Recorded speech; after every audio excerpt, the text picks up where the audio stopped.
soif de toi, ma chair a envie de toi, comme quelqu'un qui a faim de nourriture et soif d'eau dans une terre aride et assoiffée, où il n'y a pas d'eau. La pertinence de ce passage: le roi David, nous dit-on, était poursuivi par son fils qui avait l'intention de l'assassiner. David s'est retrouvé dans le désert, en proie à de grandes souffrances. Pourtant, il a chanté la lumière de tout son cœur. Il a composé des psaumes et a offert des louanges à son Créateur. Et il a fait tout cela avec une joie indicible dans son cœur. Aujourd'hui, l'homme est pareillement perdu dans le désert des ténèbres spirituelles. En utilisant les merveilles des psaumes de David, et en nous inspirant de son courage et de sa force spirituelle, nous suscitons la joie et le bonheur dans nos cœurs. Cette joie n'est pas un mécanisme d'adaptation qui nous permet de traverser les moments les plus sombres. Le bonheur ne consiste pas à tirer le meilleur parti d'une mauvaise situation. Au contraire, la joie et le bonheur qui se manifestent maintenant à nous sont les outils qui appellent la lumière blanche qui illumine depuis Zahir-en-Pin. Et la brillance enlève immédiatement toute l'obscurité, libérant l'humanité des plus grandes difficultés de cette existence physique. 253. Rabbi Abba ouvrit les Écritures et dit: un psaume de David, quand il était dans le désert de Juda. Tezillim 63. Il questionne: quelle est la différence avec toutes les autres louanges, dans lesquelles il n'est pas dit où le roi David les a récitées, mais ici il est dit: quand il était dans le désert de Juda. Il répond: ce n'est vraiment pas le seul, car il y a aussi, quand il a changé son comportement devant Avimelech. Tezillim 34, et aussi, quand les Iphim sont venus. Tezillim 54 2.2. Ceci afin de montrer à tous les peuples du monde la louange de David. Même s'il souffrait et qu'il le poursuivait, il s'efforçait de réciter des chants et des louanges à son maître. 254. Il le disait par l'Esprit Saint, mais l'Esprit Saint ne l'habitait pas tant qu'il ne s'efforçait pas de l'habiter. Et toujours, l'Esprit Saint n'habite pas d'en haut tant que la personne ne le suscite pas d'en bas. Même s'il poursuivait David et qu'il souffrait, il n'a pas abandonné les chants et les louanges de sa bouche et il n'a pas interrompu la louange de son maître avant toute autre chose. 255. Si vous demandez ce que nous avons appris, un psaume de David montre que d'abord le Saint-Esprit a habité en lui et qu'ensuite il a récité des poèmes, ou à David un psaume montre que d'abord il a récité des poèmes et qu'ensuite le Saint-Esprit a habité en lui. Ici, le Saint-Esprit a habité le premier, parce qu'il a dit: un psaume de David. Il semble donc que ce soit sans effort. Il répond: mais s'il ne se consacrait pas d'abord, le Saint-Esprit ne demeurerait pas sur lui. 256. Un psaume, c'est l'Esprit Saint que l'on appelle un psaume. Pourquoi est-il appelé ainsi? Parce que Malkout, qui est le Saint-Esprit, loue constamment le roi céleste, Zahir-en-Pin, car à tout moment elle loue et chante et ne se tait pas. Lorsque David vint et trouva le corde, Malkout, c'est-à-dire ses 6 extrémités, convenablement préparées et qu'elle demeura sur lui, il révéla dans ce monde sa louange et son chant au roi Zahir-en-Pin, et tout cela afin de préparer ce monde semblable au monde d'en haut.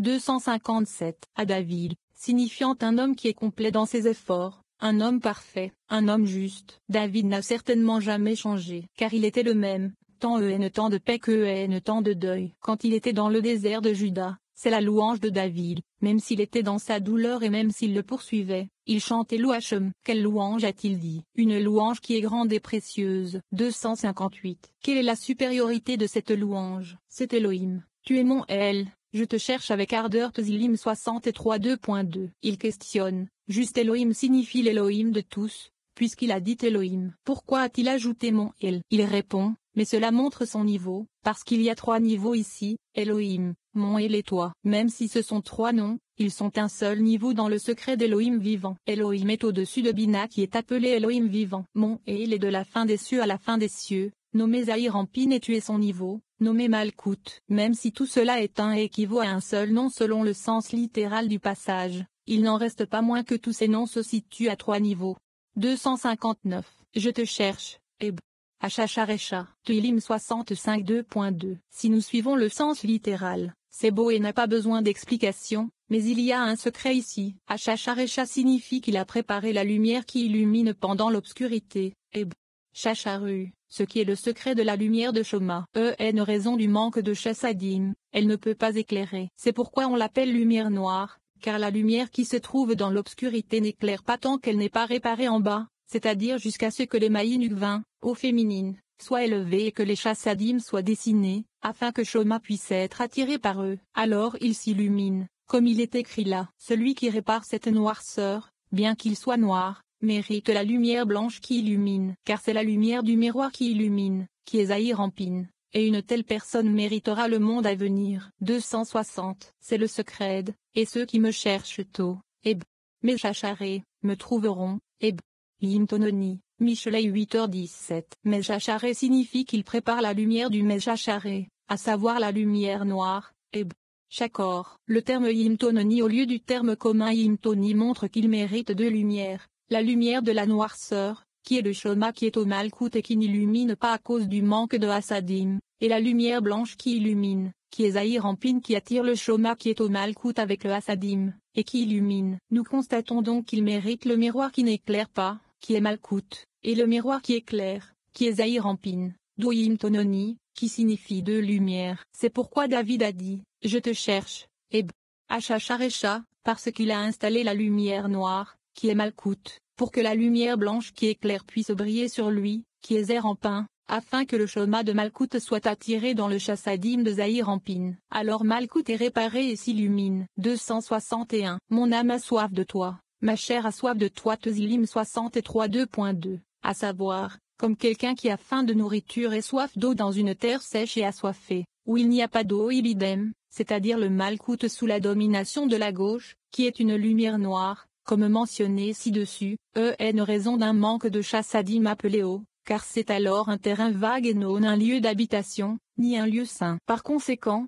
il est considéré comme un lieu sans eau. C'est pourquoi David l'a amélioré et a puisé de l'eau à Zahir Ampin, comme mentionné ci-dessus. De même que nous avons faim et soif de toi, de chassadim, en ce lieu, de même je t'ai vu dans le sanctuaire, parce que la faim et la soif causent l'élévation de Maïnuk 20, aux femelles, le tirage de chassadim de Zahir Ampin et l'habitat de la lumière noire de Malkout. Ensuite, elle revient à la sainteté et s'illumine. Rabbin Abba dit à Rabbin Shimon, de même que nous avons soif que le Maître boive à pleine dans ses paroles dans ce lieu, de même nous avons soif de boire à pleine dans ses paroles dans le temple, le lieu qui est appelé saint. Rabbi Shimon dit à Rabbi Abba, que celui qui a commencé à parler, parle maintenant aussi. 27. Qu'il m'apporte une offrande. Rabbi Abba explique qu'avant que Moïse ne construise le tabernacle, le peuple avait peur que le Saint ne reste pas avec lui, même s'il avait accompli pour lui, par l'intermédiaire de Moïse, des miracles et des prodiges. En effet, si un roi se trouve parmi son peuple mais sans sa reine, il n'est pas certain qu'il reste. Mais le jour où Moïse a achevé le tabernacle, la Shechina est descendue sur la terre. Mais avant que la Shechina ne descende, un accusateur apparut, et elle se couvrit de ténèbres pour l'empêcher de descendre. Nous lisons comme 1500 myriades d'anges accusateurs se rassemblèrent contre elle, car tout leur éclat et toute leur lumière étaient concentrés en elle, et si elle descendait, sa lumière s'obscurcirait. Pourtant, à ce moment-là, elle brisa les ténèbres et les démons, descendit sur la terre et régna sur tout. Les armées et les camps d'anges souffrirent beaucoup le jour où l'épouse de Moïse descendit sur la terre. Le texte poursuit en expliquant qu'ici dans le monde, le travail du tabernacle est comme le travail du corps, qu'il doit être approprié pour inclure l'esprit en son sein. La comparaison est faite entre la Shechina et le cerveau dans le corps. Le Saint-Esprit, la Shechina, est façonné dans le corps afin qu'il puisse inclure en lui un autre esprit élevé et délicat qui illumine, qui est Zahir Ampin habillé de la Shechina. Enfin, le texte parle de l'enveloppe extérieure du monde et de l'enveloppe intérieure du crâne, à l'intérieur desquelles se trouvent les impuretés. La pertinence de ce passage souvent, lorsque nous commençons le chemin spirituel, des miracles et des merveilles apparaissent devant nos yeux. Mais, en vérité, les miracles ne peuvent pas nous soutenir, à long terme, dans notre travail et notre voyage spirituel. Les miracles fournissent un intense éclair de lumière, pendant un moment, pour une situation particulière, mais cette lumière ne continue pas à briller durablement. Par conséquent, nous nous attachons maintenant à la Shechina et notre connexion à la lumière devient constante. C'est ce que le tabernacle a réalisé pour les Israélites dans le désert, et c'est précisément ce que nous accomplissons ici. 262. Rabbi Abba a ouvert la discussion en disant qu'il m'apporte une offrande, de chaque homme. Shemo 25 2.2. Lorsque le Saint, béni soit-il, montra à Moïse la construction du tabernacle, il la trouva difficile et ne put la saisir, comme nous l'avons déjà établi. Maintenant, nous pouvons demander ici si cette offrande, qui est Malkout, a été donnée par le Saint, béni soit-il, à Moïse seul. Comment pourrait-il la donner à un autre? Comment pourrait-il dire que les enfants d'Israël devraient prendre cette offrande? 263. Il répond, sûrement qu'il l'a donnée à Moïse et ne l'a pas donnée à un autre. C'est comme un roi qui était au milieu de son peuple, mais la reine n'était pas avec le roi. Tant que la reine n'était pas avec le roi, le peuple n'était pas certain qu'il resterait avec lui. Il n'était pas assis en sécurité, mais tout le peuple se réjouit et s'assied en sécurité lorsque la reine arrive. Ainsi, au début, bien que le Saint, béni soit-il, ait accompli pour eux des miracles et des prodiges par l'intermédiaire de Moïse, le peuple n'était toujours pas certain que le Saint,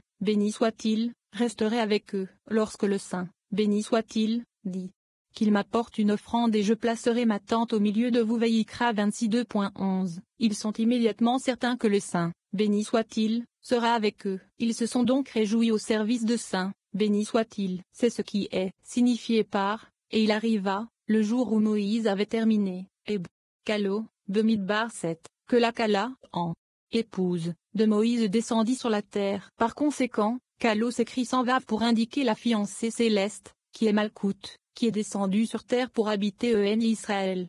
264. Si vous demandez, chaque fois qu'il est écrit, et il arriva que, c'est l'expression d'une douleur et ici il est écrit, et il arriva que ce jour-là, il répond, le jour où la Shekhinah est descendue sur la terre, un accusateur est apparu, et elle a été couverte de ténèbres pour l'empêcher de descendre. Nous avons appris que 15 millions d'anges accusateurs se sont rassemblés contre elle afin d'empêcher sa descente. 265. En ce temps-là, tous les groupes d'anges supérieurs étaient réunis devant le Saint, béni soit-il. Ils dirent devant lui, Maître de l'univers, tout notre éclat et toute notre lumière sont dans la Shekhinah de ta gloire. Maintenant tu vas descendre vers ceux d'en bas, ce qui signifie que la lumière de Shoma en elle se répandra d'en haut vers le bas, et alors sa lumière deviendra sombre. À ce moment-là, la Shekhinah s'est renforcée, signifiant qu'elle s'est unie à Zahir Ampin et qu'elle a été incluse dans sa décision, de sorte que l'éclat de la gauche n'illuminera toujours que du bas vers le haut. Elle brisa alors les ténèbres et les ténèbres comme on brise de fortes lances,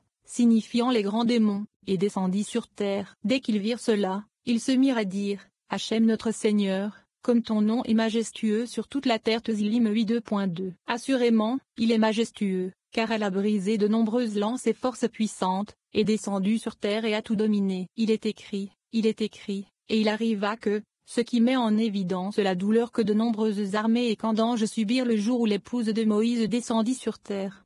266. Par conséquent, il est écrit qu'il m'apporte une offrande. Il n'est pas écrit qu'il m'apporte une offrande mais plutôt qu'il m'apporte une offrande pour montrer que tout est un sans séparation, que le Shekhinah appelé offrande est un avec moi sans séparation. L'œuvre du tabernacle est à l'image d'en haut, l'un correspondant à l'autre, afin d'inclure la Shekhinah dans tous les côtés, en haut et en bas. Ici, dans le monde, l'œuvre du tabernacle est à l'image de l'œuvre du corps, afin d'inclure l'esprit en son sein. C'est la Shekhinah qui est incluse en haut et en bas, et elle est le Saint-Esprit. 267. Le Shekhinah est toujours tiré et entre dans le secret du corps, qui est le tabernacle, de sorte que le cerveau doit habiter dans la coquille, car le tabernacle et ses vaisseaux sont comme une coque pour le Shekhinah, qui est le cerveau. Tout est comme il se doit. Cet Esprit Saint, nomme le Shekhinah, est façonné dans le corps afin qu'il inclue en lui-même un autre esprit élevé et délicat qui illumine, qui est Zahir Ampin qui est attiré dans le Shekhinah. Tout est lié et inclus l'un dans l'autre,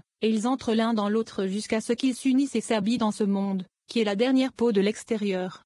268. La forte clipa de l'impurité se trouve dans la clipa de ce monde. Tout comme dans une noix, la coquille extérieure n'est pas dure, mais la coque verte qui est sur la noix est douce. La coque plus interne est une coque solide, dure comme du bois. Ainsi, le globe terrestre lui-même est une coque légère et la coque qui se trouve à l'intérieur est dure. Il en est de même au-dessus, en ce sens que la clipa forte est un autre esprit qui domine le corps. Plus à l'intérieur il y a une clipa douce et encore plus à l'intérieur il y a le cerveau, qui est le Shekhinah, qui est le secret du Nefesh. Et à l'intérieur il y a le Zahir Ampin, qui est le secret du Ruah, comme mentionné ci-dessus. 28. Une ouverture et une couverture légère sur la Terre Sainte. Nous apprenons que la coquille dure qui englobe le monde a une ouverture sur la Terre Sainte, tant que les gens accomplissent le service approprié. On nous dit que la clipa obstrue le cerveau. Puis la discussion se déplace vers une analogie entre la coquille qui recouvre le monde et la coquille qui recouvre le cerveau. Lorsque les enfants d'Israël ont été repoussés de la Terre Sainte, l'ouverture a été recouverte d'une enveloppe sacrée, un rideau délicat, afin de se prémunir contre l'incursion de la clipa. L'enveloppe empêche la présence sacrée de descendre sur terre mais elle empêche également la forte clipa de dominer cet endroit. Nous apprenons ensuite que les âmes d'Israël qui y expirent montent, mais que les âmes des autres nations qui y expirent tournent et atteignent finalement leur propre côté de l'impureté. Si quelqu'un est enterré le jour où son âme s'en va en terre sainte, nous dit-on, l'esprit d'impureté n'a aucune emprise sur lui. Les membres et la graisse du sacrifice doivent être brûlés la nuit sur l'autel afin que la fumée roule jusqu'au trou du nord et nourrisse l'autre côté, pour les y maintenir.